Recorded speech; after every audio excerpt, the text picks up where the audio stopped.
Hello, everyone, and welcome back to HRC Connects, our online community platform created for you, the food and drink hospitality industry. My name is Rhonda Ansley. I am the event manager for Hotel, Restaurant, and Catering. And today I am delighted to have Emily James from the Food Innovation Solutions to speak about one of the biggest challenges the hospitality industry is currently facing, the labor shortage. After Emily's presentation, I would like to open up for a Q&A. So if you have any questions, you can just put them in the chat. Hello, Emily. How are you? Good, thanks, Rhonda. How are you doing? Very well. Welcome to HRC Connects, and Thank you. over to you. Thanks, Rhonda. Good morning, everyone. I hope you're well and you've been enjoying the sessions so far. As Rhonda said, I will be presenting some food for thought, hopefully, around the challenge of the labour shortage within hospitality. Clearly a huge issue at the moment for us. And I'm going to begin by just sharing my screen.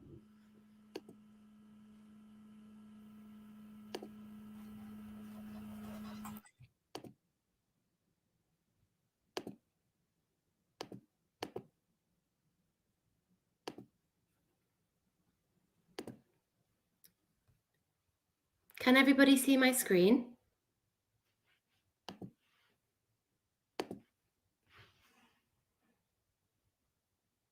I'm not sure if we're having technical issues. Rhonda, can you see the screen?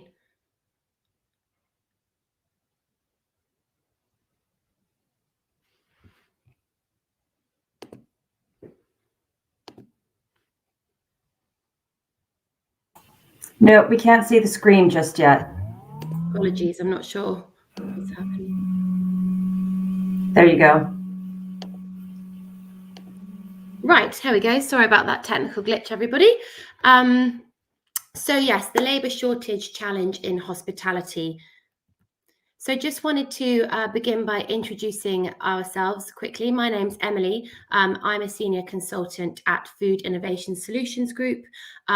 We are a London-based F&B innovation business. We actually have 3 business units. Starting from the bottom left logo, we've got Kicker, which is the global arm of our business and delivers work for FMCG brands such as Mars and Pepsi, innovation consultancy and programs around that. GSR is our consumer insights business. We have a hub in Bury St Edmunds, London and Manchester, and we really use those rich consumer insights around product to feed into our development work. And then last but most certainly not least, we have Food Innovation Solutions, the business unit that I work for, and we work across both food service and FMCG on product development and innovation consultancy. We have a huge range of skills within the team, so innovation strategists, development chefs, product developers, researchers, and a really wide range of experts within our network that we call upon and collaborate with on different projects. In terms of some of the work that we do, so dark kitchens, you'll be unsurprised to hear, seeing as this industry is absolutely everywhere in conversation at the moment, and it is continuing to grow. So we have launched lots and lots of different dark kitchen businesses supporting our clients. New product and range development. So in the context of food service, that would be menus and menu refreshes and helping to optimize those as well for our clients. Back of house optimization and troubleshooting. Clearly, this is really relevant to the conversation we're having today around labour shortages and remains a really key piece in that puzzle. The consumer research piece that I mentioned before, really using what the consumers believe and their behaviours to feed into our strategies and behaviours within businesses is absolutely vital. And then creating new restaurant concepts, which is absolutely a really fun part of the job. In terms of some of our clients, we work with a huge range of different high street chains as well as independents. So we work with CDG Restaurant Group, Wagamama, and then in the context of hotels, we've got Hilton and Aloft. We tend to work more within high street chains than within hotels, but we feel like most of that work and operational process is really applicable within the context of hotels as well. So on to talking about the challenge at hand. So here are some of the facts, really. It's a really, really difficult time for the hospitality industry. Clearly, we're just coming out of a really awful time, the pandemic that really caused these huge closures across the industry. And really the industry was on its knees for quite a while. It does feel, which is brilliant in the Christmas period, that things are starting to pick up again. So hopefully we will continue in that vein. Although clearly the labour shortage that is endemic across several countries in Europe at the moment, actually the hospitality industry is one of the industries that's really being hit the worst. As you can see from this graph on the top right-hand corner of the screen, hotels and restaurants are being hit by this shortage massively, and they're the sector that has been most heavily impacted. And actually in a recent survey, basically every single 100%, 96% of business leaders surveyed said that they're experiencing some level of labour shortage within their hospitality business, which is absolutely huge. Unsurprisingly, skilled workers were most in demand, namely the chefs. And according to the Employee Skills Survey, they were the most in-demand skill in our country, which means that we really, really need to start looking after them properly. Actually, it's really easy and tempting to blame the shortage wholly on Brexit and COVID, but actually the statistics show that this has been a really endemic issue for years now. For example, the ONS published that job vacancies in 2017 were rising 12% leading up to the pandemic. So actually this demonstrates that these issues have been growing within the industry leading up to and even before the pandemic. Brexit would have already had a knock-on effect, but actually this line from Kate Nichols around the misconceptions around hospitality as a career have really had a major impact, leading to really, really low applications for catering college. And just going back to that fact about chefs being the most in demand, if you then match that up with the follow through of applicants to catering college, it's unsurprising that there are huge shortages within this. It's interesting that she uses the phrase misconception about this. Actually, I tend to disagree. And I think we can all here agree that all of our friends and family and colleagues that work in back of house and front of house, actually, these are truths, not misconceptions around working hours, 0-hour contracts, really low wages for skilled work. And actually, I think it's a responsibility of our industry to really put our stake in the ground and look after these people, because ultimately, not only is it the right thing to do, but ultimately it will have a huge effect on the profitability and ongoing sustainability of the businesses that we work in. You know, we have no doubt that each of your businesses is making huge efforts to improve the careers of these hospitality workers and actually encourage them to join the industry. But what I would say is that there's not a huge amount of marketing around the campaigns and the schemes that businesses have in place to look after their employees. So I would just say it might be worth pausing for thought and thinking, if we do all these brilliant things internally, we should really shout about them on the different recruitment platforms and communicate with the higher education businesses that actually we can filter these people through, train them, help them develop, and give them a really nurturing working environment, because fair pay and fair hours, as well as career progression, will lead to an attractive industry and ensure that longer term these shortages don't have such a massive impact. Interestingly, in hotels specifically, there is actually a real strategic advantage because the pause for thought during the lockdowns gave people a moment to think about their lifestyles and maybe antisocial hours, perhaps if they want to have a family. And hospitality hours within hotels are much more attractive. There's breakfast shifts, lunch shifts. They tend to be less antisocial hours and more a family style environment to work in. So I do think, again, it's really worth highlighting those strategic advantage from a recruitment point of view that hotels have within the industry. So just going back to looking at the idea of really putting our stake in the ground and becoming a really responsible and ethical employer, I thought it would be interesting just to have a quick look at some businesses that are really getting it right and why they've had the accolades that they have within this. Firmdale Hotels have won the Katie's Employer of the Year in 2020. They've been in the top 5 for the last 6 years. And this is really due to the commitment to career progression and development. This really, really remedies staff turnover and creates an environment of excellence that actually has a massive knock-on effect. I think we can all agree, anyone that's been to a Firmdale hotel, that the service is fantastic. The staff are really, really jolly.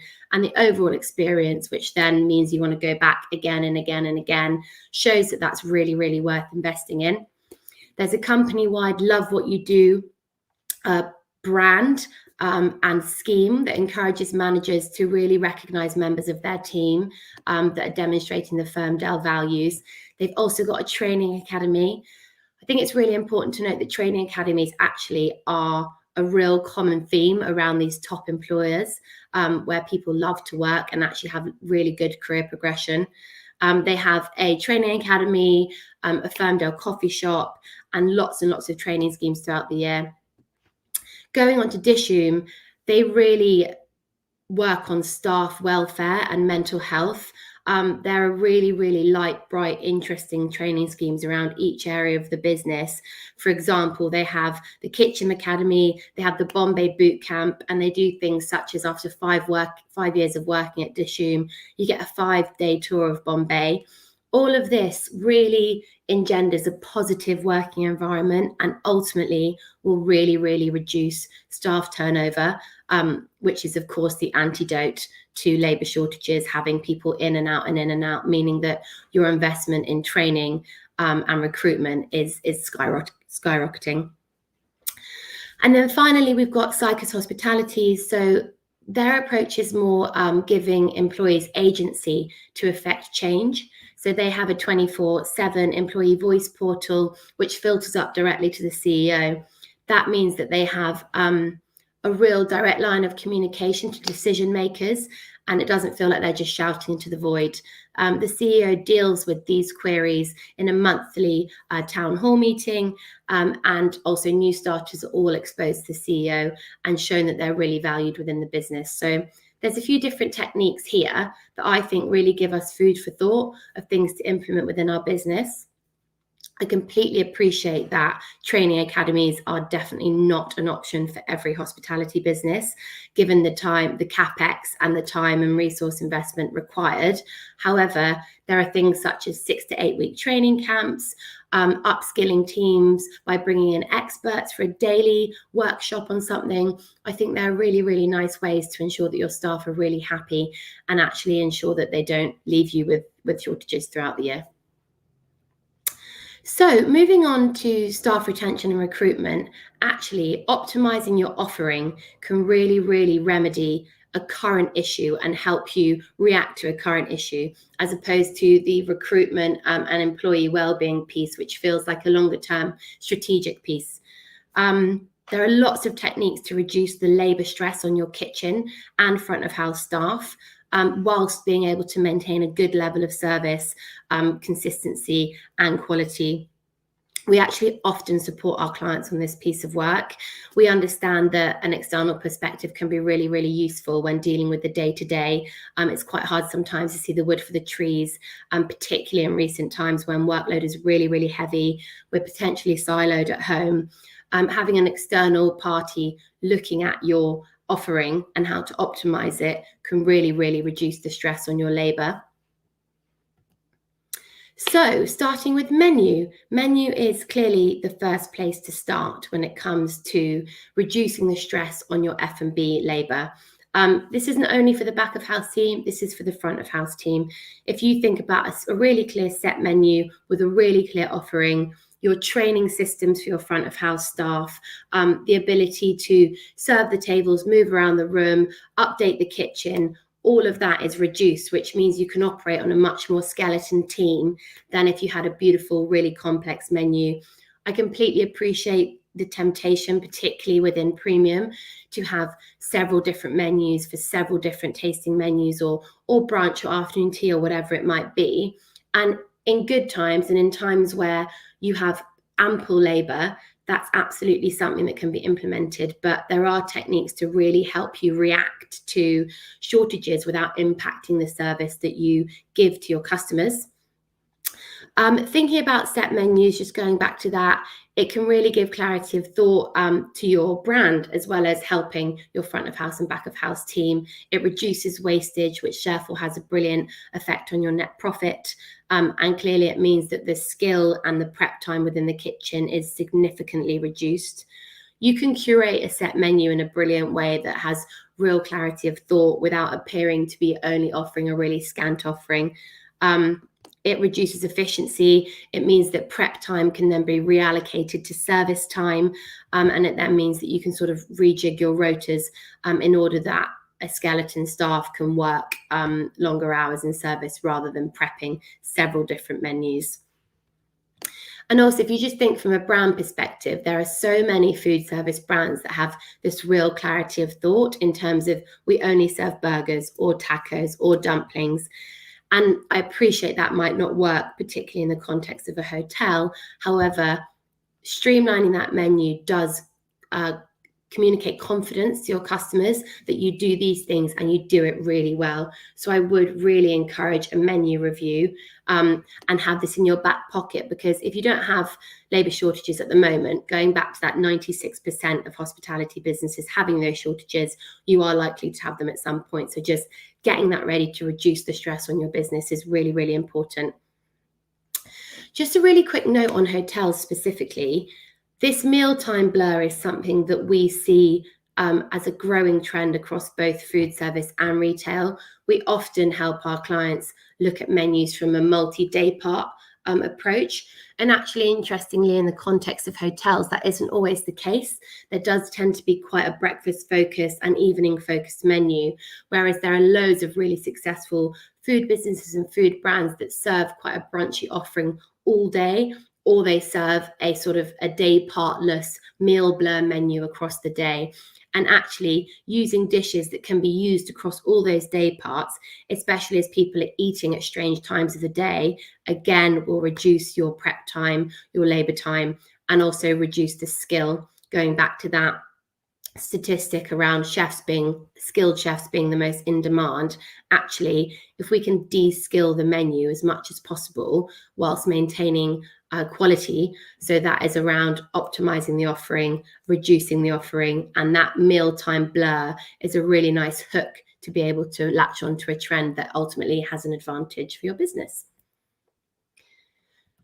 So you're probably thinking, how do you guys know this in practice? Well, actually, in 2020, so in the middle of last year, our consultancy business, so myself and 3 or 4 other colleagues, decided to sweat the asset of our office and use it in the evenings and at the weekends to launch our own dark kitchen brands called Food Republic. We did this because we felt we had the expertise, we had the site, and there was a lot of sunk cost that we felt this could add an additional revenue stream to our business. We launched a burger brand called Buns. You can see the little buffalo burger down in the middle there, and then we've got a nice plant-based mac and cheese at the top. The labour shortage, particularly the lack of skilled labour, was a really, really key issue for our brands. We constantly had to optimize the menu, ensure that all ingredients were being cross-utilized as much as possible, buying off the shelf and jazzing things up in-house as much as possible, and also ensuring that in-service prep and par was as simple and replicable as possible, because the staff turnover was so high. And ensuring, actually, this is quite specific to dark kitchen, but if you've got 4 to 5 dark kitchen brands operating out of one kitchen, and you've got 4 or 5 members of staff, ensuring that the crossover of processes amongst those brands is as high as possible. So taking the burger grill as an example, can you use those patties across 3 or 4 brands, giving different flavor combinations or different concepts, but actually ensuring that you can operate on a skeleton staff where possible. Again, doesn't always have to be the case, but even in times when there aren't a labour shortage, reducing complexity and preparation need will just increase profitability in the long term. So it's something to be thinking about longer term too. So processes and training. So not the most sexy part of this discussion. I appreciate that, but it is absolutely integral to remedying this challenge that we're all facing. So we actually often do video tutorials, and an interesting byproduct of that. So it would be a 30-second to 1 minute video of showing how to prepare a dish from start to finish, whether that's a batch recipe or a build recipe. And actually, we've had some feedback that it's really, really brilliant for language barriers. So staff that don't necessarily feel comfortable communicating, and they might not necessarily need to as back of house staff versus front of house staff. It's really nice for them to have those assets to just refresh their memory constantly. And it also means that you can have repetitive training without any labour requirements in terms of a trainer, which is a very skilled position and therefore an expensive position. And if you are hit by a labour shortage in that area, it leaves you in quite a difficult position.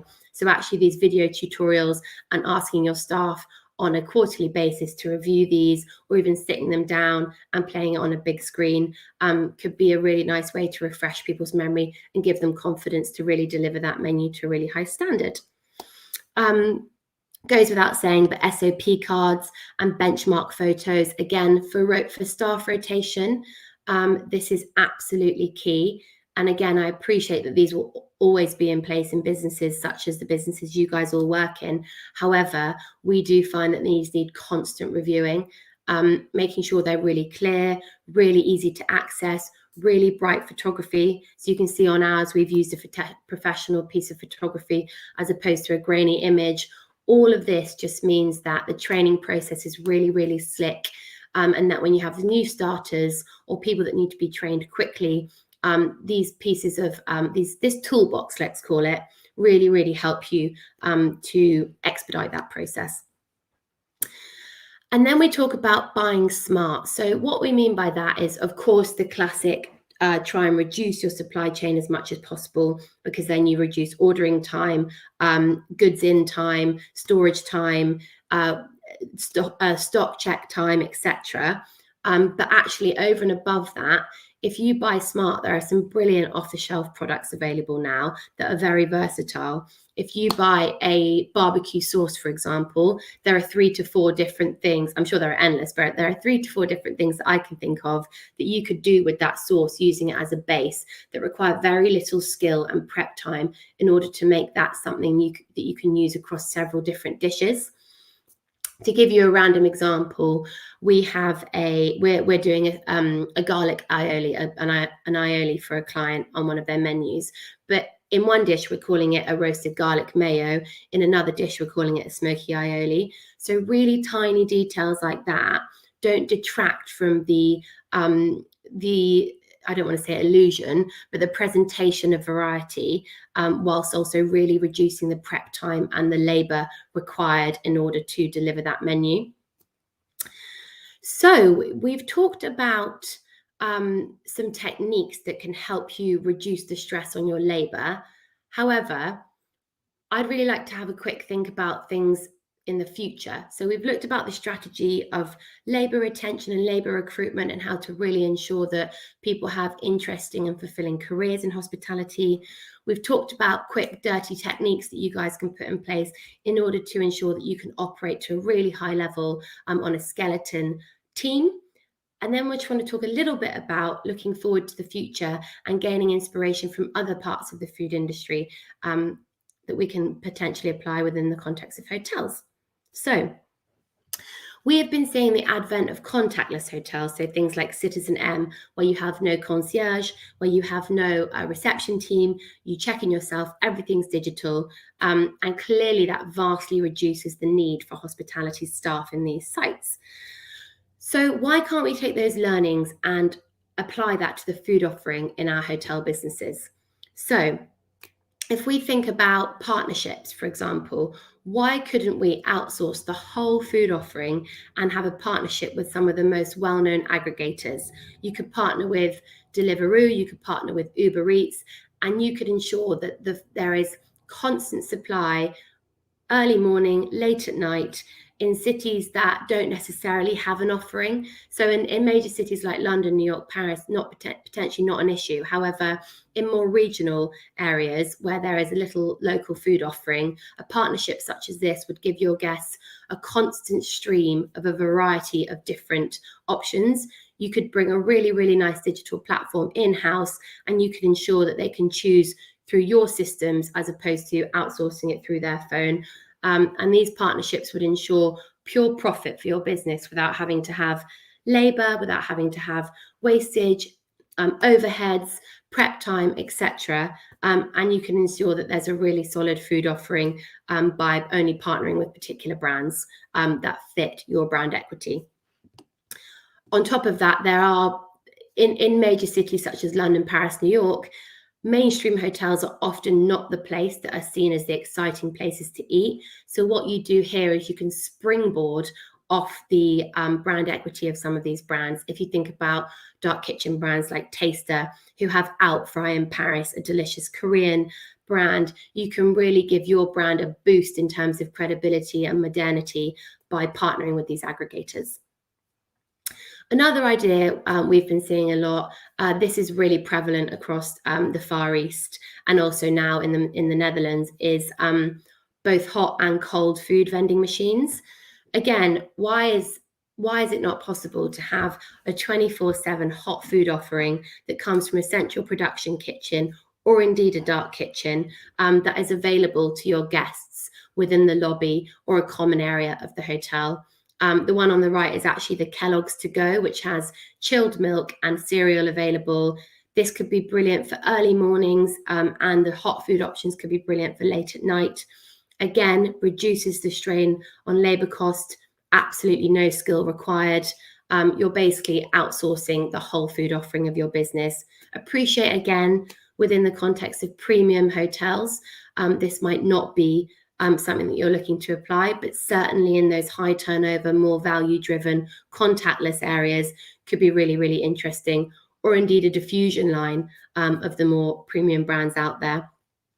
Equally, I do think there's room in the premium brands to have these quirky touches that don't replace the food offering, but could reduce some of the strain in certain areas.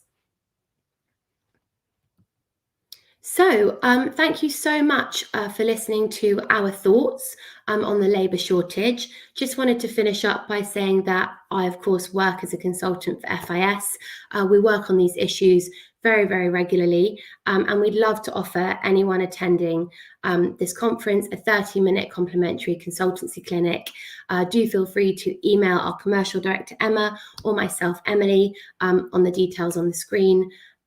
Or just get in touch with Rhonda. I'm sure she'd be happy to put you through to us. And we're more than happy to discuss any of these issues, or indeed any issues pertaining to F&B businesses across the board. Don't hesitate to get in touch. And thank you so much for your time. Thank you so much, Emily. I do have a couple of questions. So if anybody else would like to ask a question, please do pop them into the chat. So first question, as a hotelier, what is one of the main things I can do to make my business attractive to potential staff? I would say that kind of goes back to that piece around employee welfare and communication. So if we look at the Firmdale Group, and I completely appreciate if you're a hotelier potentially with an independent hotel business, I do think it's really worth communicating with local, let's say you are an independent, communicating with local businesses and local institutions that can really communicate what you're doing for staff. I think training, I think ensuring is probably not what you want to hear, because it will sort of drive up your costs, but ensuring that they have a really, really fair and robust contract in place. 0 hours contracts are a huge, huge issue within the industry, and expected unpaid overtime. So just ensuring that people have that real career progression, real lines of communication to decision makers, and a really fair and robust working environment. And also just really ensuring that any negative culture is stamped out straight away. It's really tempting to allow a head chef, for example, to really lead that culture, but we really believe that that needs to come from the decision makers and ensure that that's a really, really consistent message. Yeah. And another question, does it make sense to bring on new staff that are unskilled and take the time to train them, or to wait for the skilled staff? I mean, I think that really does depend on your operation. I do think there are pieces, for example, if you're a premium operation, you're not going to be able to de-skill your operation to a point where you can have unskilled workers delivering that offering. However, there are many, many ways to reduce the complexity in the processes while still giving that variety and interest to customers. So some of those things I mentioned. We believe that training is really, really worth doing. However, there is a level of skill required in order to complete the job from the outset. So it does completely depend on your resources. If you have the resources to implement the training academy, I would say that level of investment in people really does tend to bear fruit in terms of loyalty long term, and then wanting to stay with you for a longer term career. And the retention is just as important as the recruitment. So I would say investing in training is incredibly important. Good. Don't think we have any other questions, so I would like to thank Emily for her time and her insight today. Thank you so much. We hope that you enjoyed this presentation. If you would like to rewatch it or share with your colleagues, you will find this and many other sessions on demand on HRC Connects. In addition to the great digital content that we're bringing, we are very excited that we're going to be running our first in-person edition of Hotel, Restaurant, and Catering since 2020. And this year's or next year's event will be on March 21st to the 23rd at the Excel here in London. Registration will go live in the next week or so, so keep an eye out for an email and make sure that you secure your place. We cannot wait to welcome you face to face.